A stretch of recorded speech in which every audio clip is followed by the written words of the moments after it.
So as you're all aware, of course, today's motion is Europe should side with the US on China. And I will start the first poll on Slido now. And you can vote by scanning the QR code or going to slido.com and entering the code China on where you stand. While you vote, let me outline a little bit more what we are debating today. As the relationship between China and the US grows more adversarial, the question on how Europe should position itself has become hotly debated. There's no doubt that Europe as a whole, and that does include Switzerland, has become more critical of China in recent years.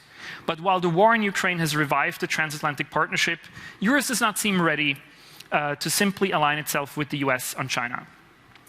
EU Commission President Ursula von der Leyen called for de-risking instead of decoupling from China, immediately before heading to Beijing with French President Emmanuel Macron, who for his part then loudly called for European strategic autonomy and suggested that the Taiwan issue was not really Europe's problem.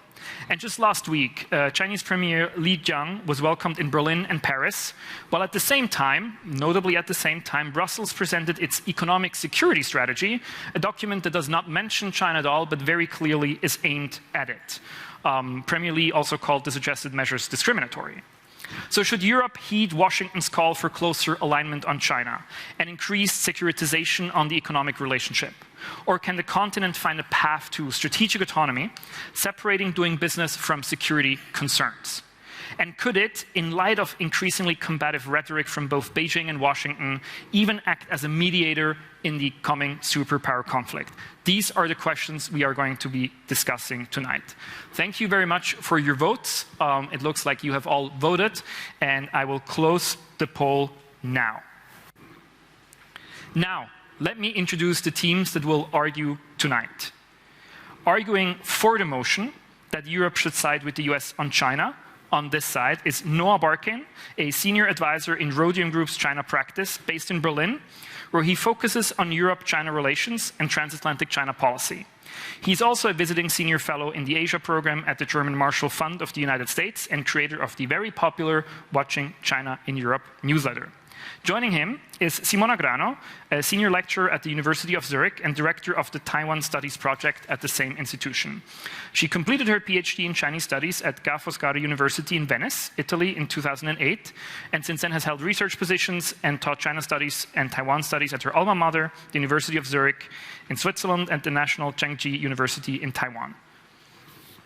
Arguing against the motion, and thus saying that Europe should not side with the US on China, is right next to me here, Philippe Le Corre, who is a senior fellow at the Asia Society Policy Institute's Center for China Analysis, yes, that is quite a mouthful, and a senior advisor on geopolitics to our sister organization, Asia Society France, based in Paris. He's also a visiting professor at ESSEC Business School and a lecturer at the French Military Academy.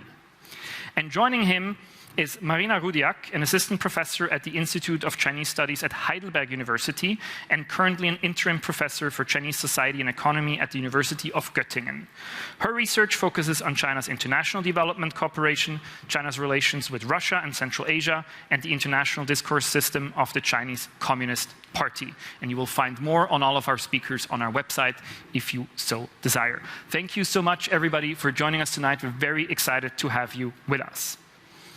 Before we start, a quick reminder. The arguments from our panelists in this debate may not entirely correspond to their actual personal views on the subject matter. We're asking them here to argue for one side because we believe that there are a range of valid arguments for any of the sides, and that to hear them all in a structured debate helps you, the audience, and frankly helps us, helps me understand the issue better and form an opinion on it. We'll have the opportunity in the debriefing to hear more of their insights and discuss a little bit where they stand. And so with that, without further ado, let us move into opening statements on the motion on whether Europe should side with the US on China, and I will hand over to Noah Barkin to deliver the opening remarks for the team arguing in favor of the motion. Noah, you have 5 minutes on the clock. Ladies and gentlemen, meine Damen und Herren, I'd like to start by making clear what we are not arguing in favor of, which is for Europe to blindly follow the US regardless of what its China policy looks like. The argument that we're making tonight is that Europe must work hand in hand with the US and with other like-minded partners to develop a collective, joined-up approach to China. This, by the way, is what Japan is doing. It's what Australia is doing. Even India, which has been non-aligned since the 1960s, is moving in this direction. The Indian Prime Minister just spent 3 days in Washington last week. He talked to a joint session of Congress. He signed technology deals. He signed defense deals. Why are all these countries siding with the U.S. or leaning towards the U.S.? Well, it's because they are deeply worried about what is going on in China. Why is this? Under Xi Jinping, China's president, China has built up a massive surveillance state, unprecedented, that gives the government control and the ability to monitor the entire population. Under Xi, China has waged a campaign of repression against the Uyghurs, the ethnic minority in the western province of Xinjiang. The UN has said this could constitute crimes against humanity. Under Xi, China has continued to deepen its relationship with Russia, even as it wages a war on the European continent. Under Xi, China has weaponized dependencies to try to force other countries to conform or comply with its political vision. Simona will talk about Taiwan, a democratic island of 24 million people, 3 times the size of Switzerland, that Xi has vowed to bring under China's fold, and he has not ruled out the use of force to do so. Take all this together, and Xi's China represents a formidable challenge to our freedoms, to our security, to our economic well-being. There is a reason that the EU has described China as a systemic rival for the past 4 years. What about the US? The US is an imperfect partner. I'm American, grew up in the US, I've lived in Europe for 25 years. When I look across the Atlantic, I am concerned about some of the things I see. But the US is a democracy. It's been a democracy for almost 250 years. The US provides security for Europe. Russia would have overrun Ukraine by now if it wasn't for US support. And even with a sharp increase in defense spending, Europe is probably decades away from being able to defend itself. Last year, let's talk about the economy. Last year, the EU's biggest trading partner was the United States, not China. And Switzerland's biggest trading partner was the US. 50% more trade with the US than with China in 2022. What about China policy, transatlantic China policy? We've heard some very hawkish rhetoric from Washington over the years, but the Biden administration has made clear that it is not out to contain, to isolate, or to suppress China. It does not support a decoupling from China. In fact, it has embraced European language on de-risking. So when you think about it, there are only 2 alternatives to siding with the US on China. The first is siding with China. And I'm not sure too many people in this room think that's a good idea. The second rests on the idea that Europe can be non-aligned, that it can pursue a policy of equidistance between the US and China. Even in a country like Switzerland, we should see this for what it is, a fantasy. Thank you very much, Noah Barkin, for your opening statement. Well within your time, well done. So let's just move it right along without any further ado to Philippe Le Corre, who will deliver the opening remarks also for 5 minutes maximum for the team arguing against the motion. Philippe, please. Should the US side with Europe on China? That's a joke. I'm here as part of the French-German couple with my colleague Marina.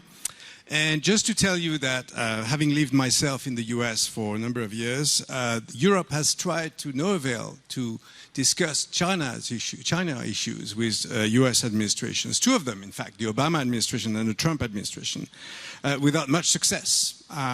So in the past 18 months, of course, the Biden administration has been pretending to, interact with the other side of the Atlantic, but we don't really know who's going to come to power in 2024. And it's quite possible that we'll go back to America first again. It's quite possible that, we're going to take huge risks in getting tied to Washington as Europeans. Surely the Ukraine war has changed the situation, and many Eastern European countries are now in the arms of the NATO and US camp.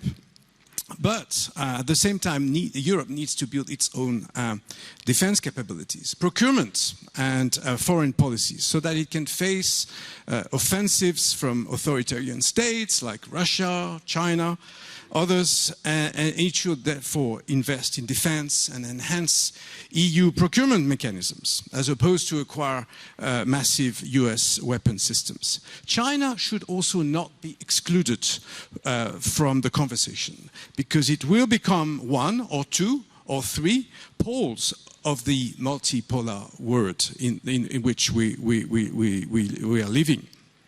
Xi Jinping will get a second term, a third term, maybe a fourth term, who knows? The CCP will remain in charge. There is no obvious challenge to its leadership. Therefore, the EU in particular has to manage the rise of China. De-risking is one way. That's what Mrs. von der Leyen has explained in her March 30th speech. And in fact, that argument has been followed through by Jake Sullivan, the National Security Advisor of the United States. So it's like the Americans, that's what I was making this joke at the beginning, but the Americans are now following the EU way, de-risking rather than decoupling. Still, China is interested in Europe. We have to grab this opportunity. We have to focus on this relationship and make sure that China-Europe relations become more balanced, which is not the case at the moment. It's a chance, a moment of truth for Europeans. Last week's visit by Premier Li Qiang in Berlin and Paris is a good case in point. For example, China got more visibility, but at the same time, Germany got progress in technology standards, for example. And in France, he attended the International Summit for Responsible Finance, and China committed on debt restructuring for a country like Zambia, including $4 billion owned by the Chinese Exim Bank. So this is good news, and at least something has been delivered. Climate change, biodiversity, these are subjects that we need to engage with. Let me just conclude with one major point, I think. If you look at, Noah was referring to India and Asian countries. If you look at each Asian country, the major ones, India, Vietnam, Indonesia, Korea, they're all in favor of peace. They don't want the region to go at war with each other. They certainly don't want the Americans fighting the Chinese. We need to listen to them. Trade is going on. Economic relations are going on. They all have political relations as well. The Vietnamese public may not be in favor of China, but the CCP is talking to the Chinese Communist, to the Vietnamese Communist Party. So we should support Taiwan democracy, but also on our own terms, European terms. And we should support peace and the rule of law and certainly the international law of the sea in the South Pacific and in the South China Sea, but by sending European Navy ships and not following what the US Navy is telling us to do. So to conclude, I think the world is evolving rapidly in a multipolar fashion.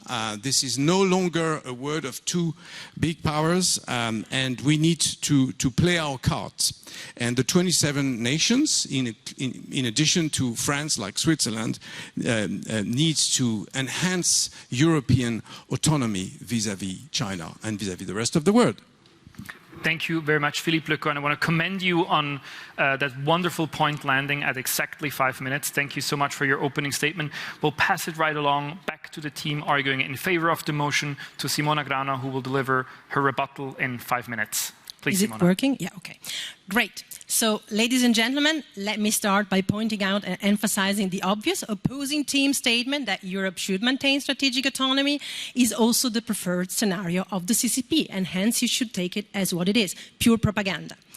Now, French President Emmanuel Macron recently emphasized the importance of actually maintaining and keeping economic ties with a newly reopened China, while at the same time, of course, he cautioned about blindly following the US and being dragged into crises that are not ours. Now, I don't know if that's what you meant when you talked about Europe should defend Taiwan in its own way, turning the other way, but that's not how I interpret it.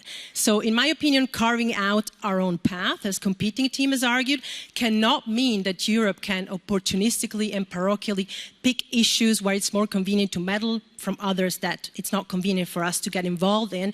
Because, ladies and gentlemen, some of these issues are really bigger than us. They are really bigger in the sense that the whole well-being of the planet depends on them. Let me give you an example. Let me come to the issue that already now seems to be dividing actually the EU from the US, namely a potential Taiwan contingency. So, according to a recent report by the European Council on Foreign Relations, I'm sure you're aware of that, it conducted polls on 11 EU member states, and a majority of European respondents, 62% on average, are actually in favor of maintaining a neutral stance rather than supporting the United States. Now, I am really convinced that in many cases, the polls results are really generated by a lack of awareness regarding the specific outcomes surrounding a potential cross-strait conflict, right?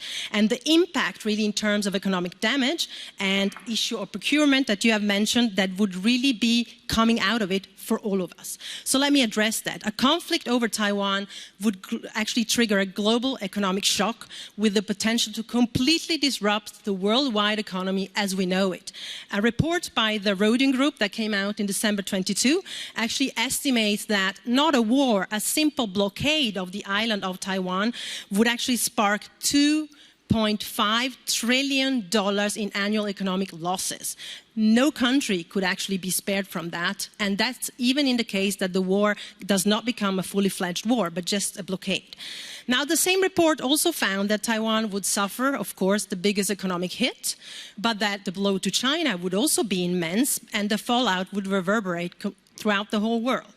Now, you can imagine, due to China's importance as an economic partner for developing countries, such a shock could also push more than a dozen developing markets into a crisis. Now, in terms of industries, supply chains dependent on semiconductors, such as electronics, automotive, or the computer industry, would of course suffer the biggest disruption. But many other industries, for example, in the service sector, would likewise are dependent on the availability of equipment containing Taiwanese chips. And these include, for example, e-commerce, logistics, entertainment industries that collectively employ actually tens of millions of people. That would have an impact on your life, because it means that spare parts and components for critical public infrastructure, such as telecommunications, such as medical devices, could really become scarce.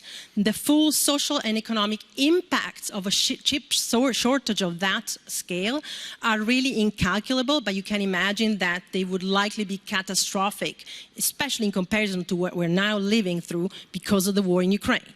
Now, it is therefore, if you hear all of this, unfeasible to remain neutral or carve our own path in such a scenario. And the US and the EU should really devise a clear strategy for advocating deterrence together with other like-minded countries and de-escalation, of course, in order to avoid a military confrontation. Neutral bystanding cannot be an option for Europe, since the Taiwan conflict, as I have said, would have huge implications for European countries and many other countries as well.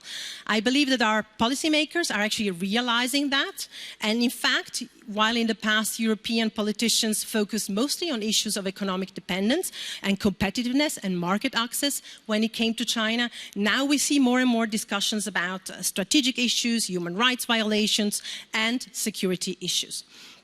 So finally, I believe that within their own China policies, the US and Europe are finding new and broader ways to deal with wars of aggression and new geopolitical challenges.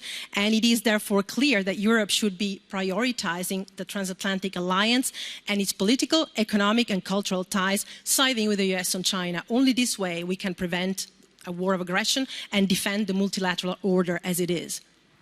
Thank you very much, Simona Grano. And that already brings us to the final rebuttal from the team arguing against the motion. After this rebuttal, we'll move into Q&A, where we welcome your questions. So if you have them already, a quick reminder to please submit them through Slido. The sooner you submit them, the sooner they will show up here, and the higher the chance that we can answer them. With that, 5 minutes for the final rebuttal from Marina Rudyak, arguing against the motion that Europe should side with the US on China. Marina, please. Thank you very much. You've made it very difficult for me to argue against the motion because, honestly, I completely agree with you on your assessment of China. China under Xi Jinping has changed fundamentally. I completely agree with you that any military action in the Taiwan Strait will be a disaster, especially for us as Europe, who depend on trade. And I would love nothing more than to walk hand in hand with the United States. So you convinced me, almost. You talked a lot about China and Taiwan. We haven't talked much yet about the Europe-US relationship. And let's do some reality check here.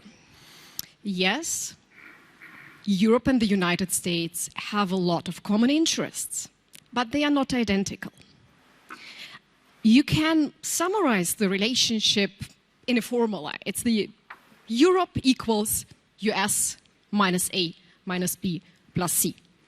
EU shares, or not only EU, but Europe shares most of the US concerns about China, minus concerns of predominance for the United States. It's the fight about who is going to stay the number one. Minus geopolitical interests, plus concerns on trade, because let's be honest, we need a multilateral, stable world. We need trade. This is what our wealth depends on.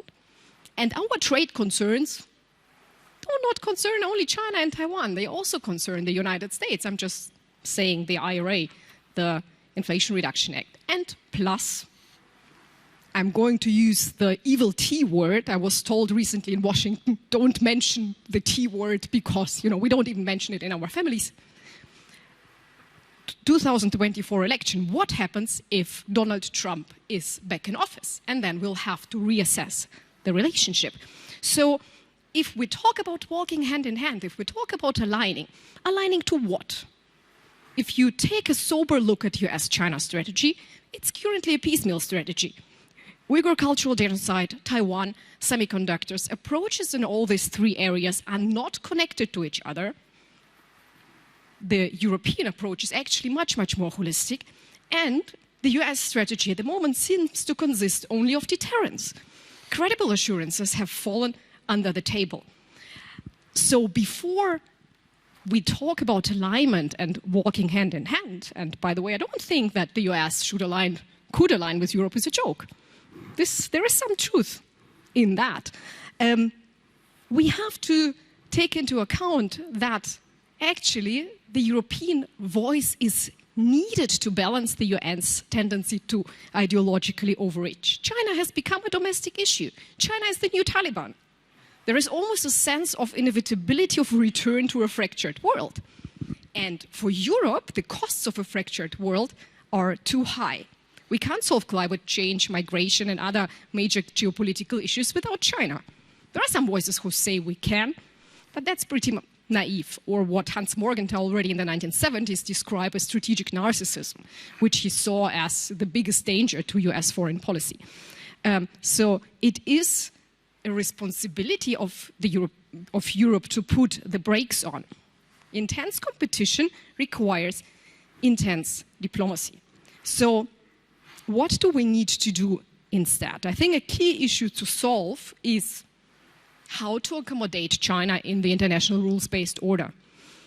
For China, the most important objective is regime security. For the European Union is the continued functioning of the international rules-based order. It's slightly different than for the United States. For the United States, the rules-based order are also important, but there are tendencies in the government who say it's about staying the number one. So Europe needs to be the adult in the room and pushing for dialogue, how to fine-tune the rules-based order that can accommodate China and how we as the West perceive the values and principles. And one final point, the world doesn't consist of China, Europe, and the United States. There is also the global South.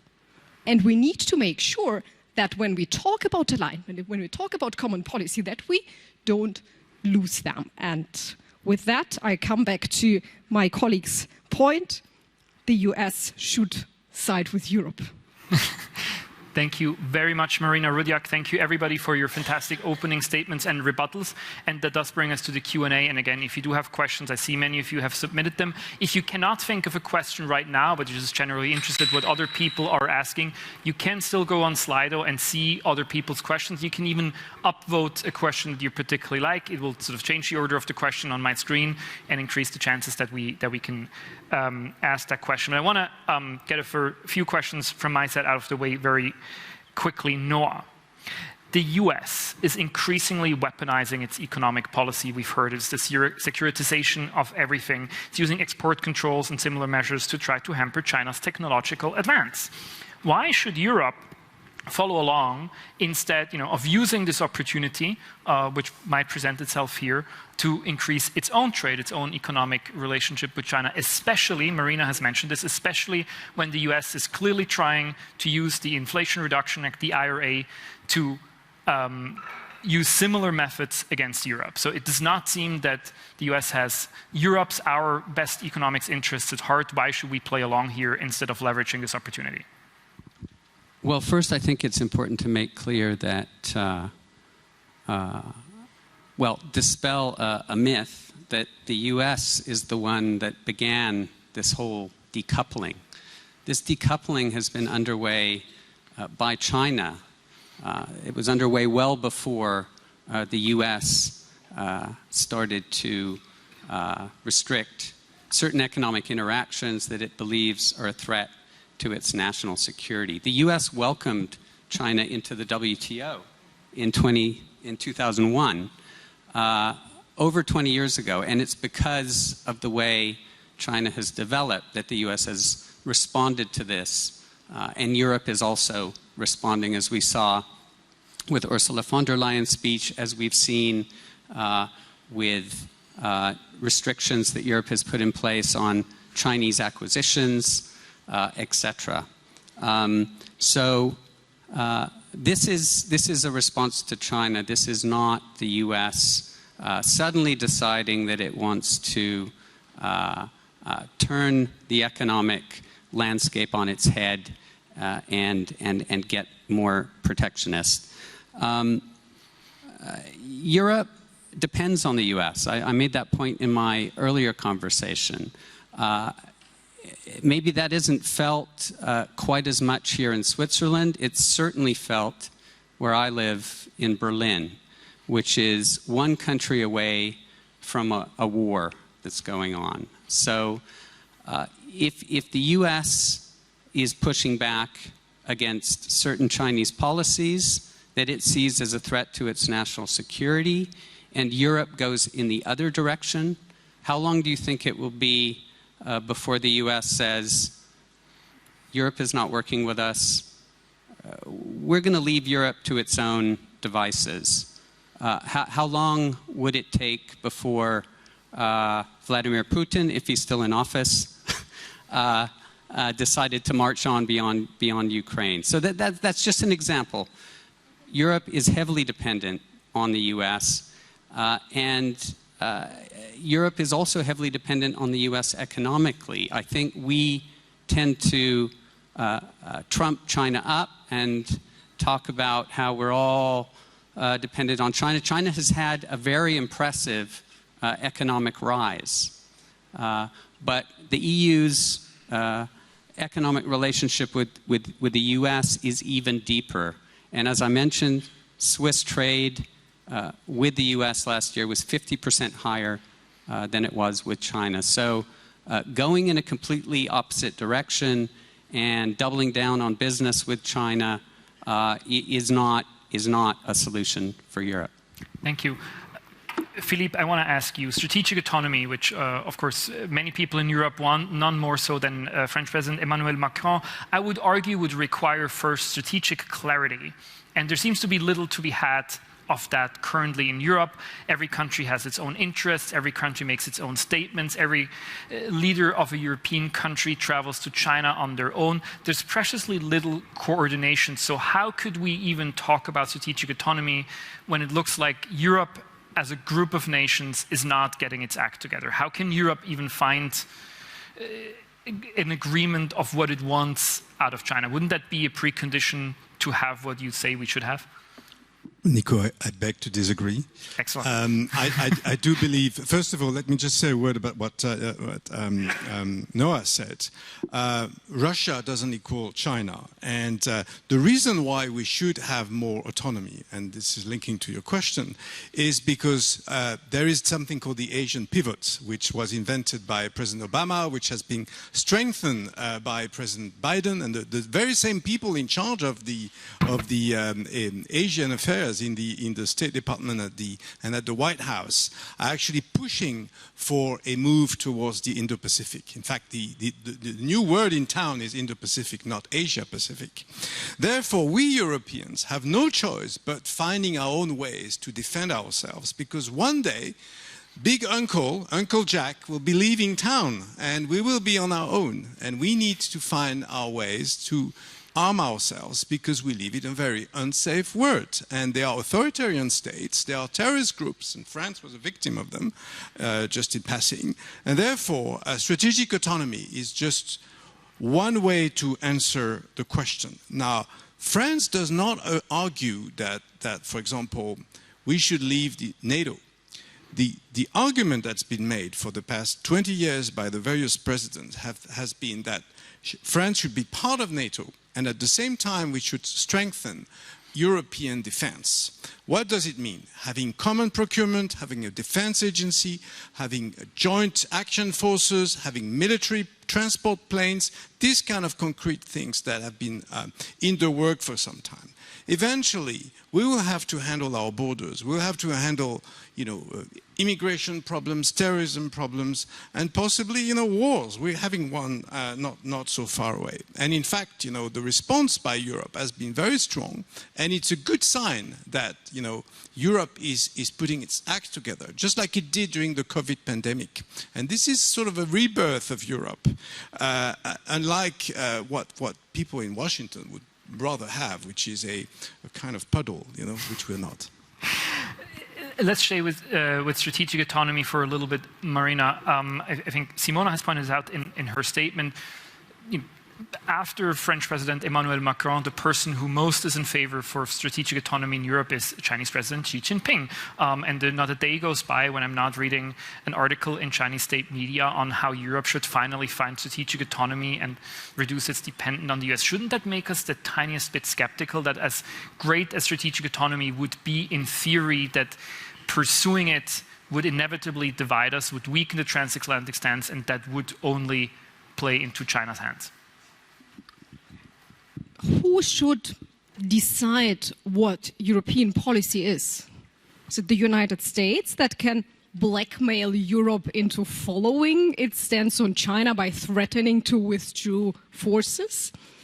Is it China that uses strategic autonomy and then Europe should say, no, we're not going to do strategic autonomy because Xi Jinping is using this word? Which other words should we drop then? Cooperation? Multilateralism? Democracy? Now that China is saying that it's the biggest and best democracy in the world. European policy should be decided by Europe and in the European interest. Certainly in dialogue with the partners across the Atlantic, because, coming from Germany, maybe the position is slightly different than from France. The transatlantic alliance has never stood to disposal, and Germany is very committed to transatlantic alliance.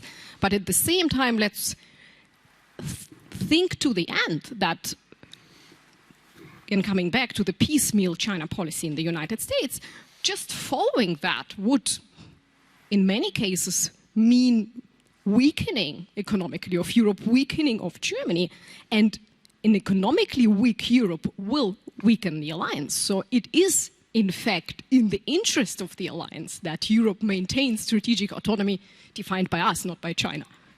Thank you. And Simona, let us bring this back to Switzerland. Switzerland is a small country. Noah has pointed out we rely on trade, we rely on exports, including with China. Many Swiss firms have done very well in China, see China as an important market, as an important place to do business. Why should we align with the US? The superpower, in the past, has watched out for its own interests and not necessarily ours, and which in recent years, again, this has been pointed out, the T word from the other side, hasn't really been politically reliable. Is it smart for a small country with no big geopolitical stake to hitch our destiny, our future, to this unreliable superpower across the Atlantic? Well, first of all, I would describe the other superpowers untrusted and unreliable. But coming to Switzerland, I mean, we have a free trade agreement, of course, in place in 2014. And I would like to draw your attention to the fact that because of that, we are actually susceptible to economic blackmail and coercion by China, not by the United States, as we have heard before. This is something that, no offense, I know there are some people from EDA here in the audience, so no offense to you for what I'm about to say, but it seems to me that we're overly cautious. I totally understand the point. We are both not arguing, and we have said that, especially Noah, very clearly, that we should be following blindly the US. Each of these countries, whether it is Switzerland and its neutrality policy, which complicates things even further, or each single European member state that also have different enmeshment, trade enmeshment and political situations vis-à-vis China, we're not actually arguing we should be following blindly. What we are arguing for is that there are things that are bigger than us, on which we should be allying, not just with the US, but with a coalition of like-minded countries. And by the way, I think that this is very clear in the case of Switzerland, going back to it, because actually in every foreign policy document that has come out since at least the year 2019, the European Union gets mentioned as our key partner with whom we share like-minded values and orientations. And the China strategy, which came out in 2021 in Switzerland, also quite clearly talks about that should it ever come to a point in which Switzerland would have to actually side with one or the other countries, it would side with those countries with which it shares basic values and principles, right? So we talk about European interest. I totally agree with that. But ladies and gentlemen, look at Macron. 3 months ago, he argued in a way. Yesterday, in an interview with Fareed Zakaria, he argued in a complete turnabout, much more pro-US. Are these the people that you are arguing we should actually be siding with and trusting? I don't think so. We'll get back to the Macron thing. In a minute, I do want to have many more questions to all of you, but there's so many good questions coming already from the audience. So let's answer some of these. Noah, I'm going to put the very first one to you, because you, as I've mentioned at the beginning, are writing a newsletter that you, by the way, should all subscribe to, called Watching China in Europe. I'm not sure if there is a pendant newsletter, with the Watching Europe in China newsletter. I'd be very interested in reading that. But still, the question here is, what is China's, what is Xi Jinping's view about the EU? Does he accept the EU as a serious partner? Or is it for him just a collection of uncoordinated states that are easily divided? Well, I think for Xi Jinping, his focus is very much on the United States. The United States is the chief adversary. The United States, in his view, wants to keep China down. I think for Xi Jinping, what he wants to ensure is that Europe doesn't end up in the US camp. I don't think he has expectations that Europe will end up in the Chinese camp. What he wants, and Simona made this quite clear in her statement, is exactly what those guys are arguing for. Some sort of neutrality, some sort of non-aligned, equidistant status for Europe. The record shows that China has tried to divide Europe. We saw that during the pandemic, in the early days when China was sending masks to certain European countries that it liked and not to others. And this is the kind of the risk that all of Europe faces. And it's also a risk that countries in Asia face. If you're not on China's good side, then you will be punished. This idea that Philippe raised earlier, that suggesting that the US is in Asia, interfering, all the other Asian countries, they just want peace. Well, it's these countries in Asia, whether it's Japan, whether it's South Korea, they want the US there because they're worried about China. Thank you very much, Noah. I'm going to turn to Marina next because there's a question on the Belt and Road Initiative, which I know is one of the subjects that you are researching. So it seems that when the Belt and Road Initiative was launched, and until a few years ago, it was seen as a very successful concept. Many people were afraid of it, but there were also many countries, including in Europe, that saw a lot of potential and that welcomed this form of Chinese engagement, of Chinese infrastructure investment. Now, it's become eerily quiet, I'd say, around the Belt and Road. Haven't heard much of it. Many of these investments, I think, have not come to pass. So what can we learn from the Belt and Road? Where do you see it right now in terms of whether it was a success or a failure, specifically in Europe, not in other parts of the world? And what can we learn from that, from how China is engaging with Europe and how Europe should engage with China? Thank you very much for this question, Nico. I think the failure of Belt and Road in Europe is exactly the argument for European strategic autonomy. Why? Why was the Belt and Road Initiative initially successful in Europe? And where? In places where Europe was not taking care of its poorer regions and citizens. China moved into the space that Europe left. By the way, this applies globally as well. So for Europe, the homework would be to start taking care of its own weaker regions. But just let me add one point, and that is that I think the other side is getting us wrong. We do not argue for neutrality. We argue for a strategic autonomy in light of what our opponents have been saying. They have been saying that they are not in favor of following the US blindly, but rather working in concert with partners, while at the same time warning us that if we don't follow the United States may leave us here alone to defend ourselves against Russia. So what better argument can they actually make for European strategic autonomy? Thank you. Simona, we talked about Taiwan. You're obviously the Taiwan specialist here, so any Taiwan questions are coming your way. And we've talked about this, hopefully unlikely scenario of a war on sort of military kinetic conflict around Taiwan. So if we take the Ukraine war as an example, and if we take the European response, and then I think as we're here in Switzerland, also the way Switzerland responded, many would say had to respond, kind of had to follow suit in Europe. What are Europe's options really if such a conflict would happen? Does it even have options, or would you argue that it had to follow sort of in whatever response the US has? Well, I think it depends a bit. I mean, if we're talking about sanctions, I believe that, of course, these would be implemented. This has been discussed already at the European level, and I think that even Switzerland actually would implement sanctions. If it came to a military attack, I think we also need to be very clear, it depends what we are talking about, right? If it comes to a full, outright war aggression of the PRC over the island of Taiwan, I believe there is no doubt that all the countries, including Switzerland, would implement sanctions. The problem surrounding the island of Taiwan is that you don't really know what could happen in case an accident sparks a conflict, right?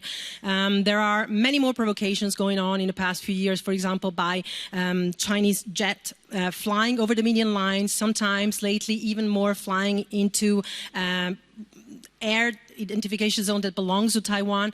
Now, very often the Taiwanese don't know how to react to that, right? And it's very dangerous. What happened 2 weeks ago again in the Strait with an American cruise, with an American ship and a Chinese ship cutting in front of it at a very high speed.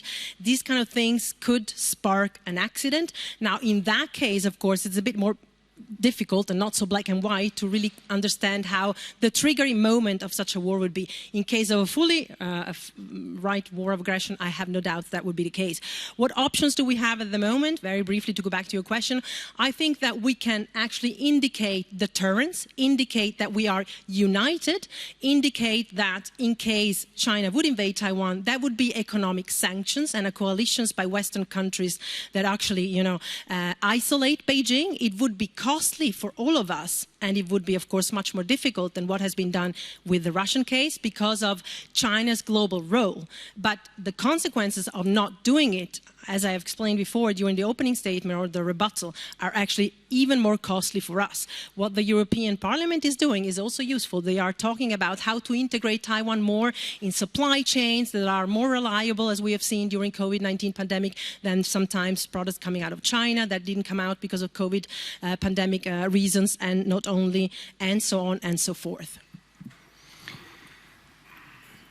We talked about Russia now a couple of times, and again, this is an audience question. I'm slightly rephrasing here.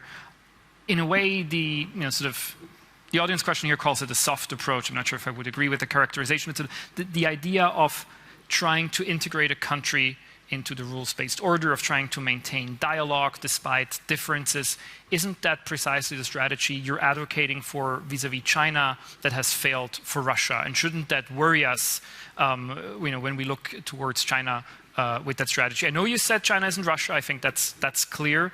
But still, that seems like a lesson that we should heed. Look, I don't think there's a US or EU view on the integration of China in globalization. In 2001, both the US and the EU allowed China to become a member of the World Trade Organization. So it has become an actor, and all our multinationals have played this game to manufacture in China and to invest in China. And there's been good stories and bad stories. What I'm saying is that this is not really a moment for changing China from what it is. What I'm saying is that Europe should behave like an autonomous entity, and should invest in both its security and integrate China, and continue to integrate China in the world economy through means and through fields where there can be a dialogue. So I mentioned a few things like sustainable finance, the environment, climate change, and restructuring of debts. So these are things concrete things where we can talk to China. We have to acknowledge that China has become this giant country, and there's no way to sort of ignore it. China wants recognition. It doesn't mean we should agree with everything they say, but competing is probably not the right approach. And I don't think Europeans are in this mood. I do want to, and I think this is something that all of you could comment. So I'll start with Noah, but I'm sure the other side may have some thoughts as well.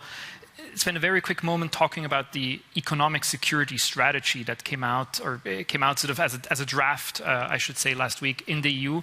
I thought the timing was notable. It was on the same Tuesday that was presented in Brussels that the Chinese Prime Minister was in Berlin, but timing issues aside, Noah, how would you interpret that strategy? Is this now kind of like is this the kind of thing that you would expect from a Europe siding more with the US? Is this following along in the path that the US set out? Or is this a distinctly European approach? Or is it unclear yet because the strategy hasn't actually been finalized yet? I think it's both, Nico. I think it's Ursula von der Leyen, the European Commission President, gave an important speech on China at the end of March, where she advocated for Europe developing an economic security strategy. And she used the term de-risking the relationship as opposed to decoupling, which is a term that has haunted us ever since the Trump administration. The Biden administration has never used this term, decoupling. And I think von der Leyen, what she was essentially saying was, on the one hand, Europe needs to do its homework in figuring out what the red lines are in the economic and technological relationship with China. What trade, investment from Europe to China could be fueling China's military? And so I think she is saying Europe needs to develop its own strategy on this. She's not saying that Europe should blindly follow the U.S. Now, the U.S. has been thinking about this for a bit longer. It's been rolling out measures such as export controls on certain semiconductor manufacturing equipment back in October. The Dutch moved in unison with the U.S. on this. But I think what von der Leyen was doing was saying Europe needs to develop its own strategy, but she's also building a bridge to Washington. She's saying if we don't develop our own strategy, we're going to be on the defensive. The U.S. is going to be rolling out measures, export controls. We're expecting an outbound investment screening mechanism to come out of the U.S. soon. So what von der Leyen is saying is very smart. I think she's saying, look, we don't want to be on the defensive, reactive. We have to develop our own strategy. We have to develop our own red lines, and then we can sit down with the Biden administration and have a debate. If Europe doesn't have its own strategy, it can't even have that conversation. It can't talk to the U.S. at eye level. So this is, on the one hand, saying Europe needs to develop its own strategy, and on the other, saying we need to build a bridge to Washington and have that conversation. Thank you. We have time maybe for one last question. Marina, I'll put it to you. You very briefly at the end of your rebuttal mentioned the Global South. And while that we acknowledge this is a broad term, we're going to use it for the time being just to make the question somewhat more directed. What is the role of the Global South in European China policy? Why should the Global South matter? Why should we think about the Global South when we think about how Europe's position vis-à-vis China should be? And what would the consequences be of a European siding with the US towards the European relationship with these countries? This is a very important question. And let me start with a very unfortunate, acknowledging a very unfortunate fact, and that is that Europe and the United States, I would say too, didn't really care about the Global South until China came along. I see you agree with me. Belt and Road Initiative announced 2013. What followed is a number of acronyms, B3W, GG, PGII, Global Gateway, Blue Dot Network, Build Back Better World. I forgot what PGII is. The Beninese, Oxford-based scholar Fuller City Schule said she's getting lost in the soup of letters, Buchstabensuppe.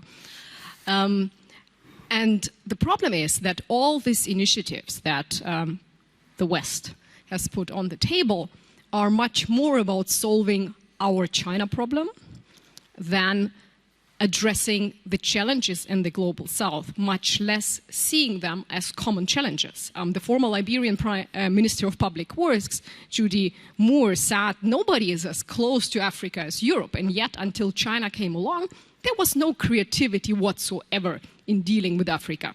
There was no Euro-African infrastructure plan. Everybody started moving only when China came along. By the way, he also says even if the Belt and Road Initiative fails, it is a genius idea because for the first time somebody came up with a plan to link the poorest countries of the world with the richest countries of the world. He also makes an interesting comparison. Namely, he compared the Belt and Road Initiative with the US war on terror, saying that the estimates for the Belt and Road Initiative are 1/6, or I looked up the numbers, it's actually probably even 1/8 of what the war on terror costed. So he says if the United States had wanted, they could have had 6 global infrastructure initiatives. And this is how things are seen in the Global South. Now, why should we care? Because of demographic change. Because in 10, 20, 30 years' time, the world will be to a large extent, populated by young African people, and this is where the game is going to play. So if we as Europe, or Europe and the United States, now go to Africa and say, well, we are competing with China, and, you know, don't side with China, side with us, the Africans are saying, what's your problem? The Chinese provide us with hard infrastructure, you provide us with soft infrastructure. And by the way, 2/3 of countries of the world have more trade with China than with the United States. So if we continue to debate this as a West versus China problem, and you are with us or against us, we are going to lose a substantial part of the world, which we need to solve global problems. And again, coming back to my point, it's actually our problems. Thank you very, very much, and thank you to all of you. Sorry we couldn't answer all of your questions. There will be more time after the debate is wrapped up for some more questions to our debaters, so please save them for later. Now it's time for closing statement, where each debater gets 2 more minutes to try to convince you to vote when it's time to vote for their side. Closing statements are 2 minutes each, and they will be delivered in the exact same order than at the beginning, which means we'll start with Noah Barkin, who has 2 minutes to try to convince you that you should vote in favor of the motion, which is Europe should side with the US on China. I'd like to start off with a quote from China's President Xi Jinping, and it goes like this, quote, "Right now there are changes, the likes of which we have not seen for 100 years, and we are the ones driving these changes together." She said this in March after 2 days of talks in Moscow with Vladimir Putin. He was talking to Putin. This was his goodbye message. We are the ones driving these changes together. How should we interpret this? What she is saying is that China is intent on reshaping the international order that has existed for much of the past century. And it is intent on doing so together with Russia. This is about the freedoms we enjoy in our democratic societies. It's about our security. It's about our economic well-being. There is nothing more important than all of this. Now, this does not mean, as I think Simona and I have made clear, that we should be seeking to isolate or contain China.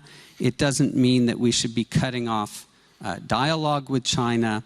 It doesn't mean that we should stop looking for ways to cooperate with China. And it doesn't mean that we should decouple from China. The Biden administration has been very clear that the vast majority of trade and investment ties with China will continue.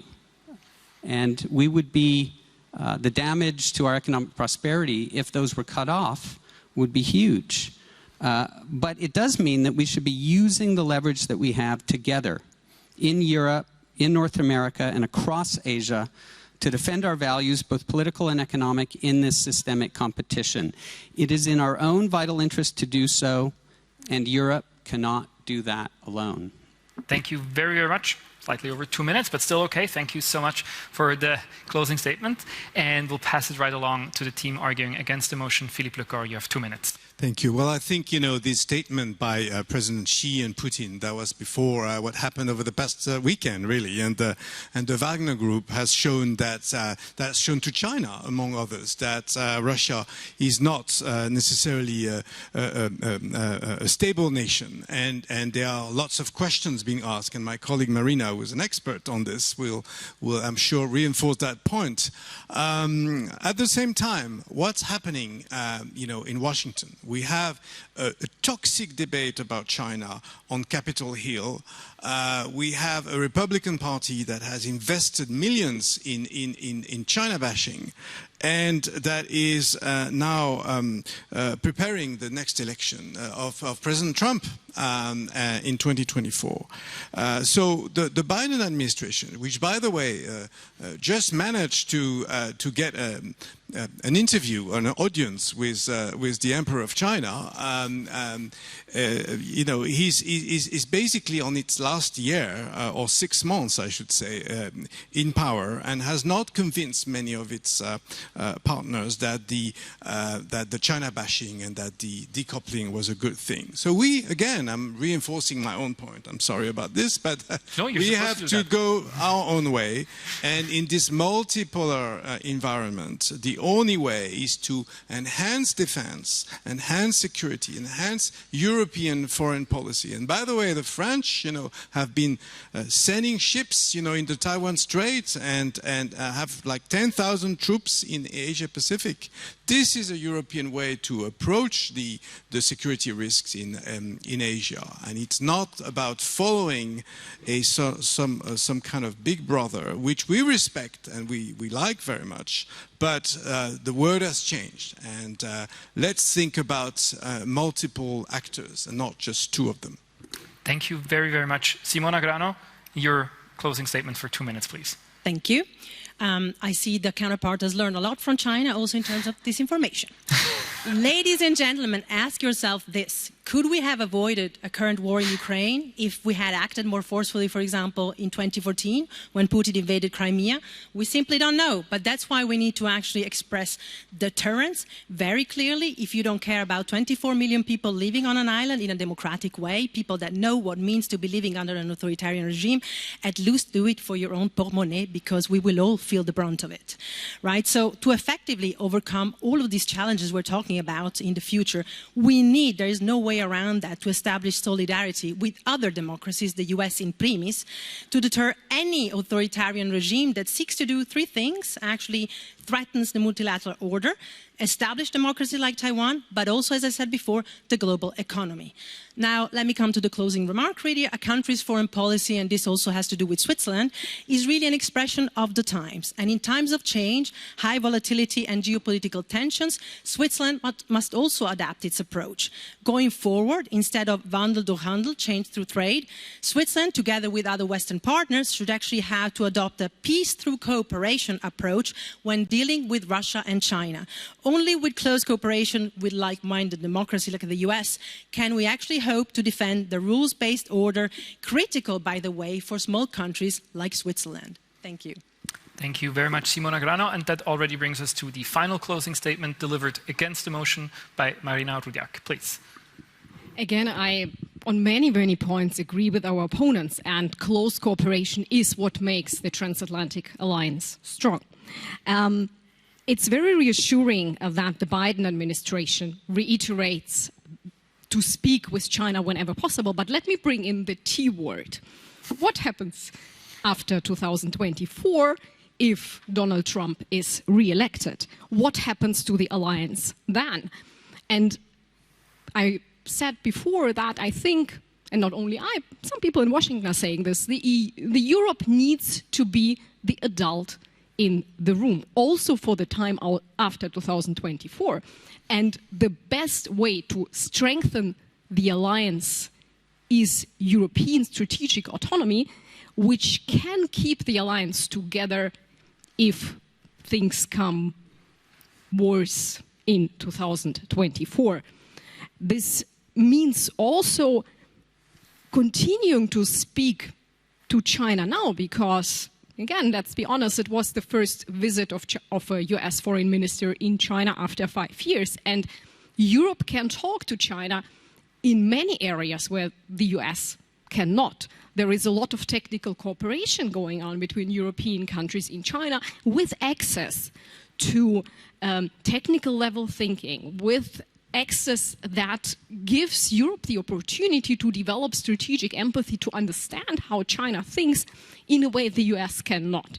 And these are all access channels we should not give up, because it's not going to strengthen the transatlantic alliance. The only thing that strengthens the transatlantic alliance is an economically and politically strong Europe, and the way there is strategic autonomy.